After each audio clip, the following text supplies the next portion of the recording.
Olá, queridos alunos.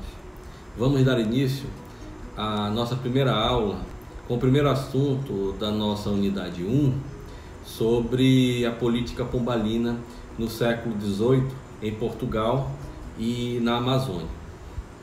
É importante dizer o seguinte: antes de Pombal assumir como primeiro-ministro de Dom José I, a partir do início da segunda metade do século XVIII, o rei antes era o Dom João V.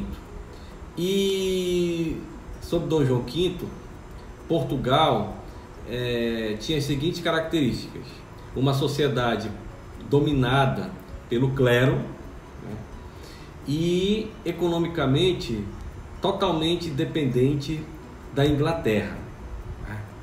Inclusive tem até uma parte de uma frase famosa do Voltaire, em que ele dizia o seguinte sobre Dom João V, que quando o rei queria uma festa, né, acabava promovendo um desfile religioso.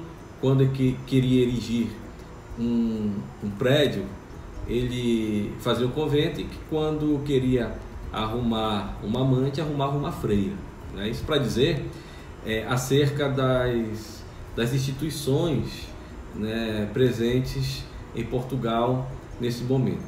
Quando Dom José I assume, Sebastião José de Carvalho e Melo assume como primeiro-ministro. Mas antes de assumir como primeiro-ministro, Pombal ele teve uma experiência diplomática muito significativa. Primeiro na Inglaterra, ele foi representante do rei St. James, né? E depois em Viena, na Áustria, onde também foi representante do rei. Na Inglaterra, ele buscou perceber como a Inglaterra conseguiu constituir o seu poderio naval, né, e ao mesmo tempo ser forte economicamente. Então ele montou uma biblioteca com vários textos acerca do mercantilismo, né, principalmente para tentar entender essa posição conquistada pela Inglaterra. E em Viena ele teve influências, sobretudo no campo da arquitetura, sobretudo também na questão da universidade, que ele foi totalmente influenciado lá.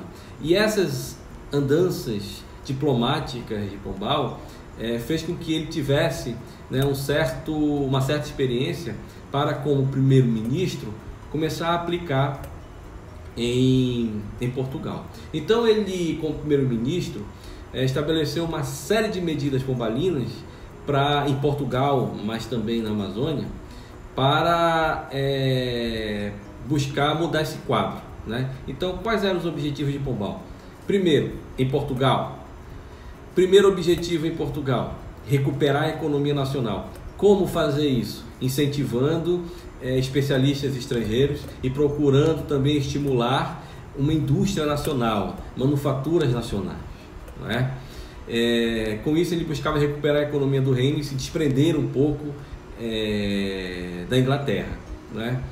E também buscou modernizar as instituições, promovendo uma reforma na universidade, e fazendo avançar ali algumas disciplinas, sobretudo no campo da medicina, no campo das ciências em geral, né? Mas também reformulou em Portugal todo o sistema de coleta de impostos e centralizou esses impostos no erário régio, dando uma certa racionalidade a eles. E também afirmou a autoridade secular sobre a autoridade religiosa. Isso era fundamental. Não é à toa que ele acabou diminuindo significativamente o espaço dos jesuítas em Portugal, né? Agora, na Amazônia, ele também baixou algumas medidas muito conhecidas. A primeira delas, uma mudança na política da mão de obra indígena. Ele basicamente permitiu o recrutamento somente através dos descimentos, e pelos descimentos os índios eram livres. Portanto, não havia mais escravidão indígena a partir daí, né?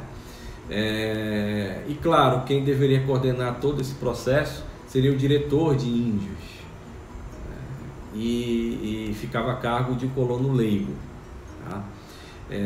Também confiscou e redistribuiu as terras indígenas, as propriedades, melhor dizendo, as propriedades dos jesuítas, né? Reformou e ampliou a administração, a máquina administrativa colonial e, claro, implantou companhias de comércio.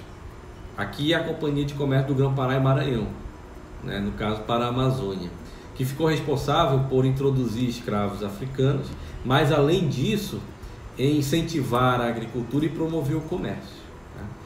Então veja, por aí o que nós podemos observar? Que Pombal buscou em Portugal recuperar a economia através dessas medidas e modernizar as instituições, principalmente o ensino que estava sob domínio do clero, principalmente dos jesuítas, né? E na colônia ele buscou melhorar, né, essa relação e promover o estímulo às atividades presentes da Amazônia, porque era importante para Portugal. A relação de Portugal com a colônia era fundamental, sobretudo na questão econômica. E a Amazônia ela passou a ser o foco, sofrendo intervenção direta do governo